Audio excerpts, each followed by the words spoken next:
Colonel Farouk Achour, bonjour. Bonjour. Alors vous êtes de retour, les héros, les dignes représentants de l'Algérie, tels que vous avez été qualifiés par les Algériens, tous les Algériens à l'unanimité et les étrangers. Le Washington Post vous a rendu hommage en occupant bien sûr la une de son journal. Vous avez été les premières équipes à vous déployer en Syrie et en Turquie. C'est des équipes certifiées par Inzarak. Des décombres, vous avez sorti 14 personnes vivantes. Les interventions étaient difficiles et les moyens déployés étaient à la hauteur. Vous aviez tous les moyens nécessaires pour intervenir, colonel Achour. Effectivement, vous savez que ça s'est déroulé un peu particulièrement. Dès qu'il y avait le séisme, il faut savoir que automatiquement, il y a certains réflexes qui sont mis en place, notamment en ce qui concerne le dispositif auquel nous appartenons. L'Algérie appartient à l'Insarak. Mais juste après avoir reçu l'instruction de M. le Président de la République, nous avons mis en place le départ du système, qui comprenait la mise en place, la mise en alerte d'équipements, la préparation des équipements, des équipes, le rappel des équipes, et ça s'est déroulé très très très vite. En ce qui concerne les difficultés, c'est vrai que c'était pas une mission facile. Il faut savoir que les conditions étaient un peu particulières, vu l'ampleur du séisme d'abord, 7,8 c'était quand même un séisme dévastateur, vu aussi l'étendue des dégâts. Il faut comprendre que ça a touché rien qu'en Turquie 10 provinces, ce qui est énorme. Vu aussi les conditions météorologiques qui étaient extrêmement défavorables. On était en une période où les températures sont négatives. Donc tout ça représente un certain nombre de défis qu'il va falloir relever dès l'arrivée des équipes sur le terrain. En ce qui concerne l'équipe envoyée en Turquie, il faut savoir que nous avons atterri à l'aéroport de Gaziantep, qui est situé à 220 km de la ville, l'une des villes les plus touchées, qui nous a été affectée. Donc, dès l'atterrissage, nous avons justement immédiatement rejoint cette ville. Et dès notre arrivée, il y avait une attente, une telle attente que on est pratiquement, dès notre arrivée, on a commencé à travailler. Alors que normalement, si on devait suivre un peu le protocole des USAR, on devait d'abord passer par des étapes avant de commencer dans l'action. Mais vu l'ampleur des dégâts, vu aussi les attentes, nous avions déjà commencé dès notre arrivée à travailler. Nous avons juste pris les équipements les plus importants pour commencer la recherche et la localisation, en attendant justement de préparer les équipements d'évacuation des personnes civiles sous les décombres. Mais comment étaient les interventions, puisque vous avez réussi quand même à sortir 14 personnes vivantes des décombres, bien sûr aussi bien en Syrie qu'en Turquie. Vous savez, dans ce genre de situation... Et des centaines de personnes aussi malheureusement décédées. Dans ce genre de situation, c'est extrêmement compliqué de travailler. Pourquoi ? Parce que vous avez un certain nombre de facteurs qui interviennent.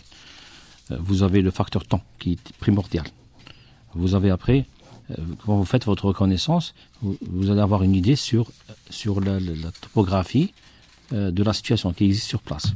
Il faut savoir qu'essentiellement, on avait affaire à des immeubles totalement effondrés, mais qui étaient, je dirais, entourés de bâtisses et d'immeubles qui menaçaient justement de s'effondrer à tout moment. Donc c'était extrêmement compliqué. Mais malgré cela, nous sommes quand même intervenus avec un bilan qui est quand même important, vu un peu tout ce que nous avons fait, qui est de 108 personnes, rien qu'au niveau en Turquie, avec 12 personnes sauvées sous les décombres. Et la 13e personne, ça a été 7 jours après, pour dire que dans cette situation, c'est extrêmement compliqué de s'avancer pour dire qu'il n'y a pas encore de survivants, mais vu la question m'a été posée d'ailleurs sur place par vous, parce que vous étiez vraiment en contact permanent avec nous. Je me rappelle de vous avoir dit qu'il y a toujours de l'espoir. Effectivement, le lendemain, nous avons réussi à localiser dessous le décor une personne vivante, une jeune fille de 17 ans, que nous avons réussi à sauver. Et nos équipes ont continué à travailler jusqu'à la dernière minute, jusqu'à ce que la zone qui nous a été affectée, le secteur qui nous a été affecté par les autorités locales a été, je dirais, complètement exploré. On s'est assuré, avant de partir, de ne pas avoir laissé dans notre secteur aucune victime. Mais bien sûr, vous l'avez indiqué à l'instant, colonel Farouk Hachour, on était en contact permanent avec vous. On vous avait entendu durant toute cette période avec des comptes rendus sur la situation d'intervention de nos équipes au niveau de la Turquie. Et vous avez déclaré aussi que les températures étaient négatives, ce qui compliquait un peu les interventions. Est-ce que les équipes étaient à la fin fatiguées, ou alors elles étaient toujours motivées à trouver d'autres personnes, puisque au moment où vous sortiez la dernière, la jeune fille de 17 ans, j'étais pratiquement en ligne avec vous, colonel Hachour, et vous étiez fou de joie. Vous savez que dans ce genre de situation, il est primordial de maintenir un peu la dynamique des équipes. C'est ce que nous attendons à faire. Le moral. Il faut savoir que le moral de l'équipe était toujours bon. Et on a justement, on a travaillé de façon à maintenir les équipes en permanence dans un état opérationnel, parce qu'il y avait des imprévus, il fallait faire face. Donc c'est un peu la particularité de cette équipe qui est partie, qui est une équipe spécialisée, qui est une équipe rompue aux situations difficiles, qui travaille, d'ailleurs, nous, d'une façon générale, vous savez que ce soit en Algérie ou à l'étranger, nous travaillons toujours dans des situations extrêmement compliquées. Généralement, on nous appelle quand il y a vraiment des situations d'extrême urgence. Donc on est habitué et rompu à ce genre d'intervention. Et nous intervenons tout type de temps. Pour ça, ça ne constitue pas pour nous le défi majeur. Le défi le plus important pour nous, c'était de travailler avec professionnalisme et travailler vite. Et sauver des vies. Voilà, c'est ça ce qui était vraiment le défi le plus important. Alors, vous l'avez dit à l'instant, c'est des équipes professionnelles, les équipes déployées sont certifiées par INSARAC. Que représente cette certification aujourd'hui pour la protection civile algérienne? Les deux équipes, celle déployée en Syrie et celle en Turquie. Vous savez, c'est très important parce que pour être certifié, il faut répondre à des critères très rigoureux. Il y a différentes étapes où vous êtes à chaque fois audité, point de vue compétences des personnels, aussi qualité des moyens et disponibilité de l'équipe à la réponse urgente, parce qu'il faut savoir que tout est finalement normalisé. C'est-à-dire que nous avions, par exemple, si on est alerté, on nous demande une assistance, on doit, dans les 2 heures, être capable de répondre. Et ce qui a été le cas. On a passé justement toutes ces étapes, et je pense qu'on est l'un des rares pays en Afrique qui dispose de cette certification. Et pourquoi cette certification? Elle est importante parce que seuls les pays qui ont des capacités avérées en matière de gestion des catastrophes, des équipes spécialisées qui peuvent avoir cette certification, sont autorisés à intervenir. Parce qu'avant, il y a beaucoup de problèmes. Il y avait ce qu'on appelle, si vous voulez, l'humanitaire touristique. Les gens venaient avec des équipements rudimentaires qui devenaient une charge sur le pays d'accueil. Il fallait les nourrir, les héberger, donc ça a posé de vrais problèmes. Par contre, ceux qui sont certifiés ont cette qualification parce qu'ils sont totalement autonomes de tout point de vue. C'est-à-dire que vous êtes autonome sur le plan des équipements, du personnel, sur le plan aussi de la logistique qui est important, sur le plan de la prise en charge des personnels, alimentation, hébergement. C'est ça un peu la particularité de ces USAR. Et en Algérie, la certification, parce qu'il faut savoir qu'il y a 3 types d'USAR. Il y a le léger, le moyen et le lourd. Nous sommes certifiés lourd, USAR lourd. Ça veut dire un USAR à très forte capacité opérationnelle. Alors, qui vous permet d'intervenir en tout temps et en toutes circonstances au niveau, par rapport à tous les sinistres auxquels on pourrait être confronté, aussi bien au niveau national qu'au niveau international? Vous avez tout à fait raison, surtout que nous, au niveau de la direction générale de la protection civile, nous avons travaillé avec l'idée de préparer nos équipes à l'échelle nationale. C'est pour cela que, indépendamment du système INSARAC, la direction générale a mis en place des détachements spécialisés. À peu près, c'est la même chose. On a donné si vous voulez, une certification nationale. Et nous avons ces DRPI, techniquement, qu'on les appelle techniquement DRPI, qui sont des détachements de renfort et de première intervention. On a un détachement par wilaya qui nous permet justement d'avoir une grande capacité opérationnelle et une mobilisation rapide d'équipes spécialisées qu'on peut déployer à n'importe quel point du territoire national. Mais par rapport justement à cette certification, est-ce que les moyens acquis répondent aussi aux normes? Ils doivent être en adéquation avec la formation. C'est nécessaire. Absolument, absolument. C'est très, très important pour Et nous. c'est les moyens que vous avez déployés en Syrie et en Turquie. Justement, il faut que ça marche de pair. La formation de qualité d'un côté, et bien sûr l'équipement nécessaire. Et l'équipement est très important. Pourquoi? Parce que il vous permet d'abord d'avoir une performance du terrain, une performance opérationnelle. Ça permet d'aller vite. Ça permet aux équipes aussi de s'assurer qu'il y a effectivement des personnes vivantes. Et surtout parce que nous avons travaillé avec les deux équipes spécialisées, parce que nous avons une équipe cynotechnique qui fait ce qu'on appelle un balayage. Et par la suite, pour avoir une localisation précise en utilisant des moyens électroniques qui nous permettent justement d'avoir la localisation précise de la victime.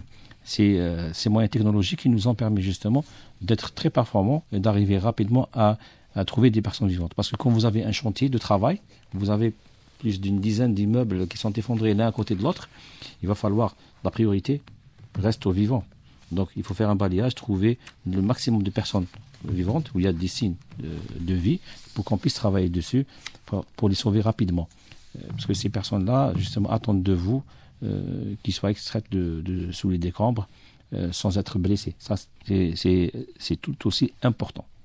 Alors, au terme de cette opération de sauvetage, après bien sûr ce séisme dévastateur qui a touché la Turquie et la Syrie, le président de la République a félicité les équipes de la protection civile déployées sur le terrain. Est-ce que cela, aujourd'hui, nécessite aussi d'approfondir la professionnalisation de notre protection civile à tous les niveaux pour faire face à tous les risques? Ce qu'on appelle aujourd'hui les risques majeurs, que ce soit les inondations, les tremblements de terre, les incendies que nous connaissons aussi. Vous avez tout à fait raison de poser cette question. Pourquoi? Parce que d'abord, au niveau de la Direction générale de la protection civile, nous faisons ce qu'on appelle la prospective. Nous essayons ensuite d'essayer de suivre un peu le développement de nos équipes. Essayer de leur offrir la meilleure formation de qualité. Il faut savoir que c'est la base de tout travail, si vous voulez, si on veut vraiment progresser. Et le deuxième volet qui marche aussi à côté, c'est le volet équipement. Et nous essayons, grâce à l'accompagnement des pouvoirs publics, de maintenir cette dynamique de professionnalisme. Cette dynamique, nous essayons toujours d'avoir les moyens qui répondent vraiment à nos besoins. Et surtout, encore une fois, on revient toujours à la qualité de la formation de nos agents, de nos officiers. Parce que finalement, c'est un peu, si vous voulez, la technicité qui joue dans ces conditions. Parce qu'il faut savoir aussi que la formation des équipes, elle est un peu particulière. Vous avez dans la même entité, vous avez plusieurs spécialités qui jouent en même temps. Vous avez, par exemple, on a un officier qui est spécialiste en génie civil, qui s'assure un peu que tout ce qui est la stabilité des bâtis. Vous avez une équipe de recherche, vous avez une équipe de sauvetage d'éléments, vous avez une équipe médicale de soutien médical, et vous avez une équipe de soutien logistique. Donc, tous ces entités doivent avoir une formation de qualité, doivent avoir des équipements de qualité pour qu'on puisse de maintenir cette dynamique. Notre plan de développement est toujours en cours et vise certainement à assurer la meilleure, je dirais, la meilleure qualité de formation et les meilleurs moyens pour assurer un service public de qualité. Alors, vous êtes rigoureux sur la qualité de la formation. Elle est aux normes comme cela se pratique à travers le monde? Ou tous les grands pays qui sont leaders dans ce domaine-là de l'intervention rapide, colonel Hachour? Effectivement, parce qu'il faut savoir aussi que nous dépendons aussi d'une organisation internationale, l'OIPC, qui souvent nous fait confiance pour organiser des formations au profit des pays tiers, notamment au sauvetage d'éléments, où l'expérience algérienne est avérée. Il faut rappeler aussi que durant l'été, on nous a confié la formation au profit des pays arabes et africains dans le domaine de la gestion opérationnelle des grands feux de forêt.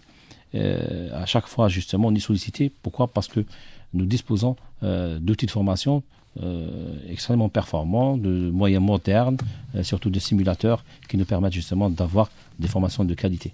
Alors, colonel Farouk Achour, moi je voudrais revenir bien sûr sur ce mérite que vous avez obtenu grâce bien sûr à votre déploiement au niveau de la Turquie et au niveau de la Syrie, mais pas seulement, même au niveau national. Vous intervenez surtout les sinistres et vous êtes au plus près des citoyens. Nous l'avons vu pendant cet hiver. Vous avez été le premier à lancer l'alerte concernant le monoxyde de carbone, afin qu'il ne fasse de grandes victimes, puisqu'au début de novembre, vous aviez lancé une campagne de sensibilisation en direction des citoyens. Vous intervenez pratiquement des dizaines de fois par jour au niveau de la prévention routière par rapport aux accidents de la circulation qui malheureusement font d'énormes dégâts et d'énormes pertes humaines également. Vous avez obtenu cette certification USAR par INSARAC. C'est un organisme dépendant de l'ONU. Est-ce qu'on peut considérer qu'au-delà, bien sûr, de cette certification, cette reconnaissance au niveau international, qui concerne deux équipes qui se sont déployées, l'une en Syrie,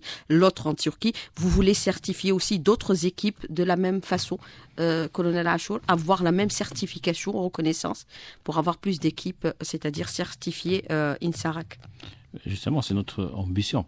Il faut savoir que nous travaillons depuis des années pour justement assurer la certification de nos équipes. À ce titre, nous avons, comme j'ai dit tout à l'heure, nous avons justement là, pratiquement nous appliquons les mêmes normes pour l'ensemble de nos wilayas. Nous avons créé ce qu'on appelle les détachements de renfort et de première intervention, qui sont des sortes d'USAR, mais avec une certification nationale et avec des critères tout aussi rigoureux pour avoir justement une capacité opérationnelle importante qui nous permet d'une projection si on a une catastrophe, qu'on puisse au moins déployer des moyens importants, des équipes spécialisées qui vont certainement apporter leur contribution dans la gestion globale des opérations de secours. Parce que la pratique voudrait qu'il faut absolument avoir, pour pouvoir gérer maintenant sur le plan opérationnel de façon efficace n'importe quelle catastrophe, il faut avoir justement des ressources nécessaires. Et les ressources nécessaires, c'est des personnels bien formés, équipés, qui ont aussi une totale autonomie. Donc, ce qui va nous permettre justement de maintenir cette dynamique. Et à ce titre, on a dans le programme, justement, on a été instruit par M. le directeur général de préparer une manœuvre nationale où on mettra pratiquement tout le monde à contribution pour essayer d'évaluer, parce que c'est ce que nous faisons les dernières années à chaque fois, au moins 2 fois par an, pour évaluer absolument les performances et les compétences de nos équipes. Ça, c'est des tests grandeur nature qui vont permettre le temps de réponse. On va essayer d'évaluer un peu leurs performances. Est-ce qu'elles respectent les cahiers de charges qui ont été édictés dans ce sens, et les protocoles d'intervention. C'est très important pour voir un peu où on est. Alors, bien sûr, l'effectif global de la protection civile, si je me trompe, vous me corrigez, c'est l'équivalent de 44 000 hommes déployés à travers, bien sûr, tout le territoire national. Alors, aujourd'hui, par exemple, sur certains phénomènes que nous connaissons, j'ai parlé du monoxyde de carbone, les interventions sont nombreuses. Vous savez, juste pour vous donner une idée, l'année passée, nous avions mis à peu près, nous avions la moyenne de une intervention tous les 37 secondes. Je vous laisse un peu imaginer la charge de travail auquel sont soumises nos unités opérationnelles à travers le territoire national. Ce qui est très très important, la moyenne à peu près journalière en matière d'accidents de la route, tout type d'accident, c'est à peu près 145 interventions au jour, indépendamment des accidents domestiques et des différents accidents de la vie courante auxquels les citoyens sont soumis. Nous avons aussi d'un autre côté toutes les assistances que nous fournissons aux différents citoyens. Ça peut aller de la simple un peu reconnaissance d'inondation à justement à un support beaucoup plus important. Ajouter à cela tous les dispositifs que nous assurons à l'occasion des événements importants, sportifs ou culturels. C'est un peu une activité soutenue au quotidien. Alors, on a vu que pour les accidents de la circulation, c'est un phénomène aujourd'hui récurrent et également dramatique. Est-ce qu'il faudrait agir autrement, puisque de la sensibilisation à la prévention, cela ne semble pas donner les résultats escomptés? Est-ce qu'il va falloir impérativement travailler avec les secteurs ou les départements concernés pour trouver des solutions? On parle aujourd'hui de renforcement de la législation en matière, bien sûr, d'infraction au code de la route, mais est-ce suffisant?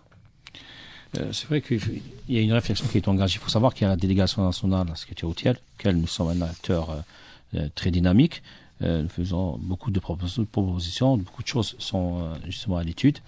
Il faut savoir qu'il faut du temps pour arriver à un résultat. Si on se base un peu sur l'expérience des uns et des autres pays, il faut vraiment persévérer dans la sensibilisation, travailler pour une meilleure qualité de formation, améliorer un peu surtout les moyens de formation.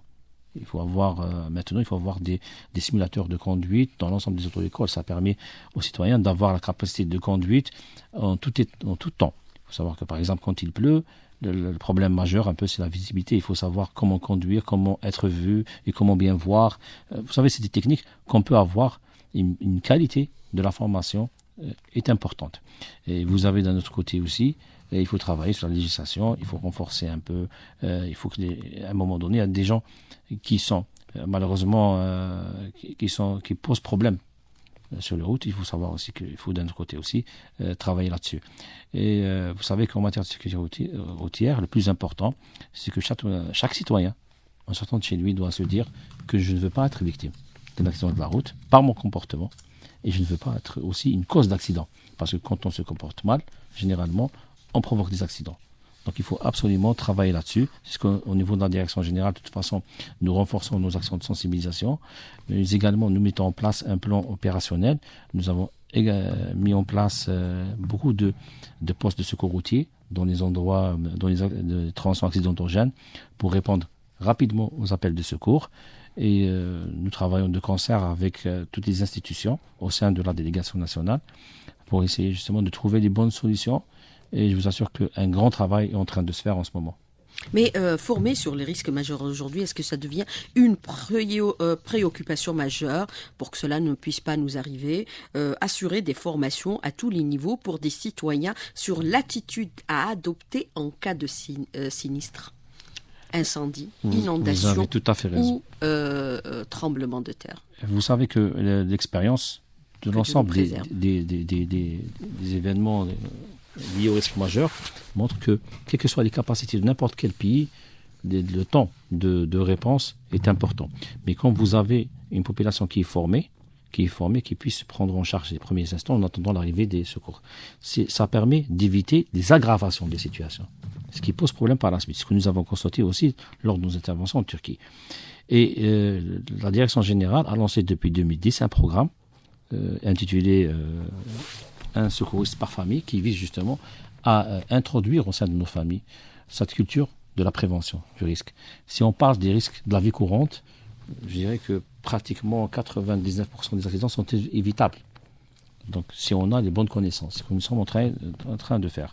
Et puis vous avez les accidents de la vie courante, vous avez les accidents majeurs, les risques majeurs. Et les risques majeurs, nous avons lancé une initiative, un plan Orsec famille. Voilà. En quoi consiste ce plan Orsec famille?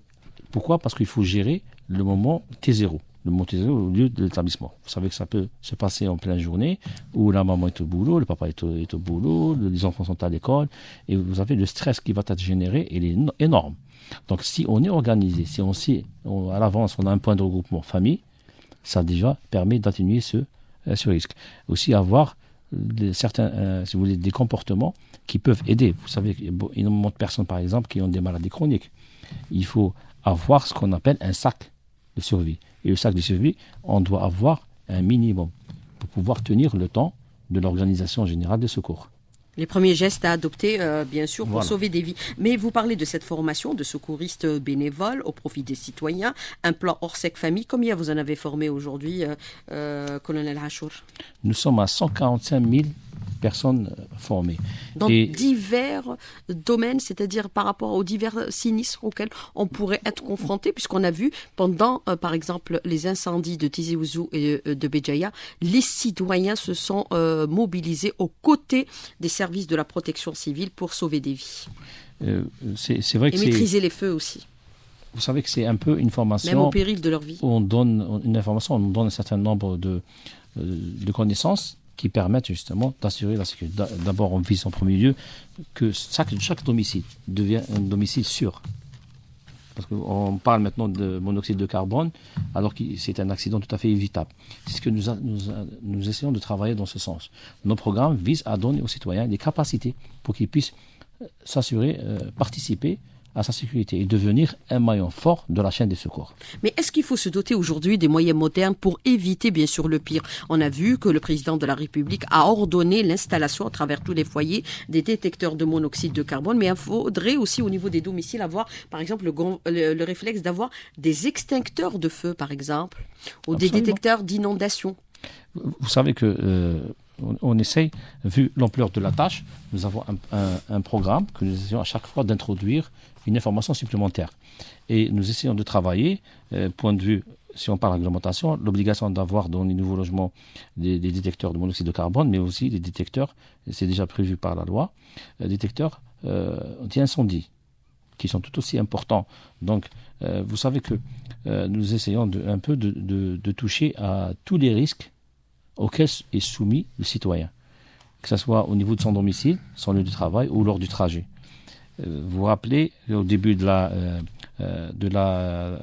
pandémie du Covid-19. Voilà, tout le travail qui a été fait au niveau cette année, au niveau de la rentrée scolaire. Qu'est-ce que nous avions dit sur les ondes de la chaîne 3? Un appel aux parents pour qu'ils fassent le parcours domicile, école, domicile, le plus sécurisé possible. Ils apprennent à leurs enfants de prendre un parcours qui est sécurisé. Ça, c'est important. Si chacun de nous va le faire, certainement, on va avoir moins d'accidents parce que les enfants ne savent pas comment traverser, où traverser. Donc, on essaie de leur donner des indications pour qu'ils puissent vraiment se mettre à l'abri. Et comme j'ai dit, la Direction générale de la protection civile a divers programmes en direction des familles. Nous essayons de concrétiser l'ensemble des programmes. Et je profite de cette occasion. Mais est-ce que vous pouvez vous déployer au niveau des établissements scolaires pour, par exemple, apprendre aux élèves l'attitude à apprendre en cas de sinistre, comment traverser, comment éviter des incendies, comment, par exemple, faire attention au cas où on sentirait qu'il y a un quelconque danger? Vous savez que c'est ce que vous êtes en train de Parce qu'on aime bien voir les agents de la protection civile. On est sécurisé quand on est. C'est des sauveurs. De le dire, c'est un programme que nous faisons. Le faire plus souvent. Depuis, nous le faisons chaque année parce que nous accordons une priorité aux établissements scolaires, aux enfants. Tous nos programmes visent d'abord les enfants parce que si vous voulez, c'est les plus vulnérables. D'ailleurs, nos statistiques le prouvent. Que ce soit accident de la route ou bien... Ils apprendront les bons gestes à conduire. Voilà. Et puis, c'est des acteurs qui sont très importants parce que nous avons travaillé avec des écoles pilotes et nous avons vu qu'en matière, par exemple, de sécurité routière, ils surveillent attentivement leurs parents quand ils dépassent les 80. Ils leur expliquent que quand ils dépassent les 80, c'est comme s'ils se jettent d'un immeuble de 10 étages. Donc, on leur explique avec des choses simples. Ils sont très, très sensibles à cela. Et nous avons, si vous permettez, un programme que nous avons initié entre le ministère de l'Intérieur représenté par la Direction générale de la protection civile et le ministère de l'Éducation qui vise à la réduction des risques majeurs au milieu scolaire. Et il y a des évacuations, il y a beaucoup de choses qui sont faites au quotidien. C'est un programme qu'on a démarré, qui est toujours en cours et nous essayons vous savez, d'accompagner le développement psychomoteur de l'enfant. Quand on a un enfant de 6 ans, on ne va pas lui demander grand chose. On va juste lui demander comment, dans notre programme, comment alerter qu'il y a une situation de danger. Puis on passe à autre chose jusqu'à ce que l'enfant puisse agir pour sa sécurité. Alors pour les exercices de simulation sur les risques majeurs, tout risque confondu, c'est-à-dire les incendies de forêt ou des incendies tout court, de grande envergure, ou alors des séismes ou des inondations, est-ce que dans ces exercices, parfois, il vous arrive d'associer aussi des citoyens au niveau de certains quartiers, les exercer, c'est-à-dire de façon naturelle, faire croire réellement qu'il dans un endroit, il y a un sinistre? Je me rappelle, il y a quelques années, on avait fait une simulation ici à la radio, on a été tous pris de panique. Vous avez tout à fait raison de le souligner, surtout que nous le faisons de plus en plus en associant ce qu'on appelle les secouristes volontaires que nous formons. Et les secouristes, on est passé à une deuxième étape, c'est les secouristes de proximité, ceux qui sont à l'échelle de quartier, qui ont une responsabilité d'un quartier. Par exemple, les incendies de forêt au niveau de certaines localités qui sont exposées à ce type de phénomène, Tizi Ouzou, Béjaïa, Djidjel, Khanchla, Tiaret, c'est-à-dire vous les faites en associant les comités de village. Les comités de village et aussi les habitants qui résident à proximité des forêts. On le fait de plus en plus. Tous les 5 dernières années, nous avons justement développé un programme à destination du comité de village parce qu'ils sont très actifs. Ils répondent surtout un peu à tout ce qu'on leur demande et ils essayent de plus en plus, on essaie de les impliquer de plus en plus Et je trouve que le résultat est vraiment, on le voit, on le sent. La prévention, Ils sont c'est le présents, meilleur. surtout l'alerte. Parce que maintenant, il faut penser à l'alerte et aux évacuations. Des personnes qui puissent être vulnérables par rapport aux feux de forêt. Ça, c'est très important. Et d'ailleurs, cette année, notre programme, qui va commencer très tôt cette année, vise justement à mettre en pratique un peu cette conception du citoyen acteur. Vous dites très tôt, c'est-à-dire C'est-à-dire mars. juste pratiquement la fin mars, on commence directement notre programme d'action en matière de prévention Sur des les feux de risques, forêt. sur les feux de forêt. Maintenant, on est passé carrément aux risques liés à la saison estivale. Mais est-ce que vous avez affiné votre plan d'intervention aujourd'hui pour limiter le nombre de dégâts? Par exemple, le plan Orsec, il est déclenché automatiquement, il est réactualisé, réadapté. Absolument. Vous savez qu'à la fin de chaque saison estivale, il y a ce qu'on appelle les rétextes. On essaye de voir ce qui a marché, ce qui n'a pas marché, pour essayer de préparer un plan meilleur pour l'année en cours. Et c'est ce que nous sommes en train de faire en ce moment même. On est en train de revoir un peu tous les plans pour pouvoir les actualiser et les renforcer. Il faut savoir que on a tiré beaucoup de leçons par rapport à l'année passée et nous essayons justement de mettre en pratique un peu ces retours d'expérience pour mettre en place des plans d'action efficaces. Et acquérir bien sûr les Canadair pour la lutte contre les feux de forêt, les bombardiers. Oui, de toute façon, vous allez les réceptionner bientôt. Bien sûr, bientôt. Donc, on essaie de mettre en place un plan cohérent qui associe un peu l'ensemble des moyens terrestres, aériens, pour une meilleure efficacité. Vous avez bien sûr les hélicoptères, mais vous allez acquérir bientôt, c'est-à-dire juillet normalement, vous allez recevoir les premiers. Normalement, le premier ne va pas tarder à être amené.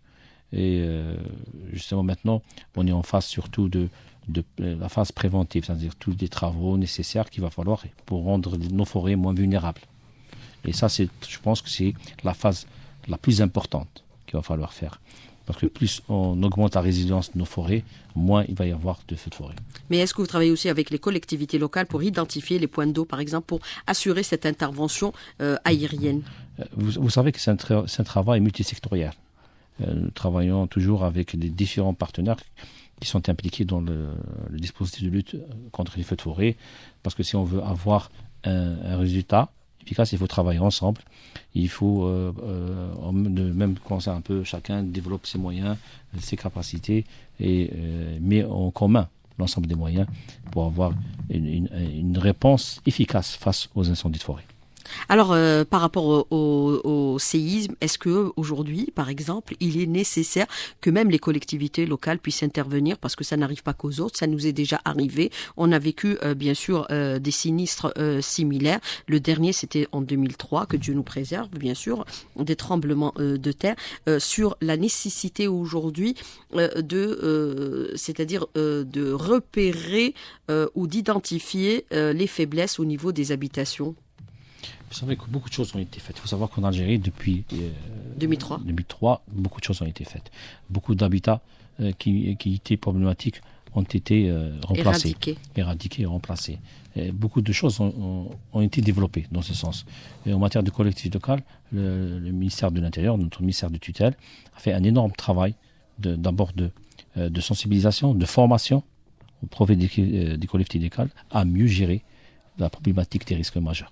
Mais certains risques parfois sont provoqués aussi par les habitants eux-mêmes par rapport aux transformations qui sont opérées sans autorisation. Là aussi, vous tirez la sonnette d'alarme. Absolument. D'ailleurs, même la charge au niveau des immeubles. Bien sûr, les instructions de M. le Président de la République qui concernaient le monoxyde de carbone, elles concernent tous les autres risques. L'interdiction de toucher aux habitats, de toucher sans le permis d'aménagement. Parce qu'il faut savoir qu'il y a un permis d'aménagement qu'on peut avoir. Parfois, on a bouché volontairement la cheminée ou l'aération de gaz. Pire que ça, moi, je voudrais vous dire aujourd'hui qu'il y a des gens qui enlèvent carrément des éléments porteurs parce que ça gêne un peu l'aménagement, la vision qu'ils ont de l'aménagement. On a aussi obstrué les issues de secours pour l'intervention des secouristes. Vous savez que ça, c'est une pratique courante. Mais le baroudage aussi, parfois, complique les interventions. Je profite de cette tribune pour lancer un appel aussi au niveau des cités qu'ils nous laissent des passages pour que nos véhicules puissent passer. Parce que la nuit, les stationnements qui sont malheureusement de façon anarchique, on a beaucoup de problèmes pour pouvoir accéder avec nos engins de lutte contre l'incendie, les échelles pour faire les opérations d'extraction de sauvetage.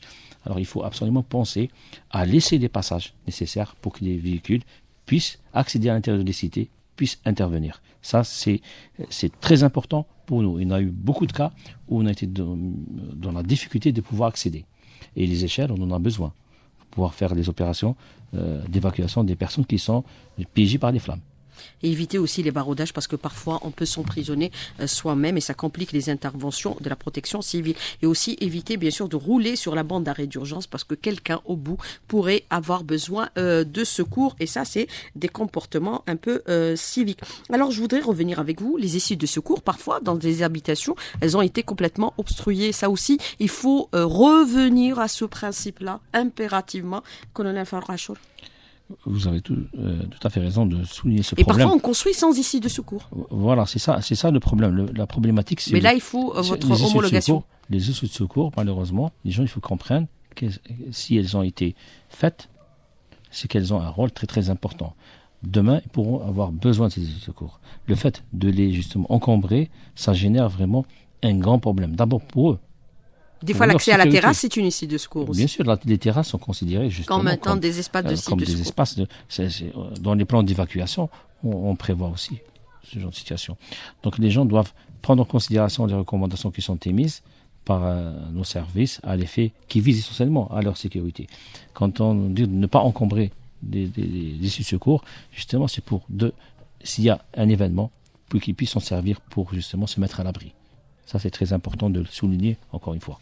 Alors, vous avez cette question de l'auditeur qui vous dit, Colonel Achour, pourquoi ne pas imprimer de petits dépliants à distribuer concernant les gestes à adopter en cas de sinistre, exemple, électrocution, c'est vrai, on en parle de moins en moins, fuite de gaz, etc. Et meilleures salutations pour nos sapeurs-pompiers. Je remercie l'auditeur. Et je vais juste dire que à l'occasion de la journée mondiale qui va être fêtée bientôt, le 1er mars, il y aura chaque année, on lance une campagne sur les risques domestiques. Et parmi les électrocutions, où il va y avoir des dépliants, comme d'habitude, ce que nous faisons des dépliants, il y aura des spots, il y aura aussi des publications sur les réseaux sociaux, sur la conduite à tenir, de toute façon, sur nos sites, nos différents sites électroniques, il y a des rubriques qui mentionnent la conduite à tenir en cas d'accident domestique ou bien d'accident majeur, risque majeur. Alors, pourquoi ne pas diviser la durée du service national en deux, 6 mois militaire et 6 mois secourisme, catastrophes naturelles et autres urgences? Beaucoup ne vont pas être contents. Je voudrais juste vous dire que l'armée nationale populaire, qui a été toujours à nos côtés, qui nous a d'ailleurs permis de vous déployer rapidement en Turquie et en Syrie, on leur rend extraordinaire. En 1 heure, on avait déjà l'avion à notre disposition, des forces aériennes. Nos valeureux soldats, de toutes les façons, sont formés au secourisme. Ça fait partie de la formation de base d'un soldat. Non, il ne parle pas de la formation des soldats, il parle du service national en direction des citoyens. 6 mois service national, 6 mois, bien sûr, secourisme, catastrophe naturelle. Alors, autre question que je voudrais aborder avec vous, celle de l'auditeur, et elles sont nombreuses. Est-ce que la protection civile possède tous les plans Orsec et sont-ils tous à jour? Vous savez, la réglementation le prévoit. C'est la loi. Nous assurons, par la force de la loi, les plans Orsec sont actualisés chaque année. Voilà. Chaque année, bien sûr, ils sont validés. Il faut savoir aussi que sous l'autorité de mesdames et messieurs les Wali, c'est un travail qui fait pratiquement au quotidien, qui est préparé, même en ce moment, beaucoup de plans Orsec, par exemple, feu de forêt, ils sont en train de phase d'actualisation. Pour voir un peu si tout est dans ce qui est prévu par les textes. Les inondations, même principe? Bien sûr, vous savez que les inondations, souvent, vu l'étendue du pays, on a deux dates. Inondation pour les hauts plateaux qui commencent très tôt, le sud, les hauts plateaux qui commencent généralement au mois de juillet, août, et où nous avons aussi pour la partie nord qui commence un peu plus tard. Donc, on a cette capacité d'adaptation pour pouvoir justement être efficace, de travailler parce qu'il faut savoir qu'il y a des risques qui sont géolocalisés. Il va falloir des solutions idoines pour chaque localité. Alors les feux de forêt aussi, il faut travailler avec la DGF pour le défraîchissement des forêts et aussi garantir, c'est-à-dire les accès au niveau des forêts. C'est un travail que vous faites de façon permanente parce qu'il y a parfois des feux qui sont générés par la période bien sûr d'été liée bien sûr à la hausse des températures, mais il y a aussi autres volontaires que nous avons enregistrés les dernières années malheureusement. Voilà, des feux volontaires et criminels. Vous savez, le travail de coordination avec la Direction générale des forêts est quotidien. Et on essaie de travailler, d'exprimer certaines préoccupations en matière d'accessibilité. Ils y répondent. Si vous voulez, c'est un travail qui est fait durant toute l'année. C'est-à-dire vous êtes partout et vous êtes vigilant sur tout le territoire national. Alors peut-on envisager la mise en place de pompiers volontaires en Algérie? Rapidement sur la question de l'auditeur, il nous reste pas beaucoup de temps. Il y a une réflexion dans ce sens. Elles sont nombreuses les questions. Il y a une réflexion dans ce sens. Elle pourrait aboutir. Normalement, oui. Alors voilà, c'est la même question. Faut-il penser à la création d'unités de pompiers volontaires? La même chose, vous avez dit, la réflexion est en cours. Alors l'autre auditeur qui vous dit aujourd'hui, votre bilan par rapport à votre intervention en Syrie et en Turquie, il est à la hauteur de ce que vous souhaitiez ou en deçà, parce que c'est vrai que vous êtes des sauveurs d'hommes et de femmes. Vous auriez souhaité sauver plus de personnes? On aurait aimé. Vous savez qu'on est parti avec. Il y a beaucoup d'émotions dans ce que vous êtes en train, parce qu'il y a des images encore. Avec l'objectif de sauver le maximum de personnes. Nous aurions aimé sauver tout ce qui était sous les décombres. Ça, pour nous, c'était un peu notre ambition. Malheureusement, comme j'ai dit, il y avait des facteurs qui étaient défavorables des victimes, surtout la nuit, où il faisait parfois jusqu'à moins 13 degrés. Donc, vous savez que survivre à des températures comme ça pendant plusieurs jours sans manger, c'est extrêmement difficile pour les personnes âgées, pour les enfants. Mais il y a eu quand même je dirais des personnes qu'on a pu sauver malgré ces conditions. Et on sent votre émotion ce matin, colonel Farouk Achour, et on est de tout cœur avec vous et vous avez beaucoup de messages d'encouragement, honneur à nos pompiers, à nos valeureux hommes qui ont fait notre fierté. Merci beaucoup, colonel Farouk Achour. À bientôt, bon week-end. Merci à vous.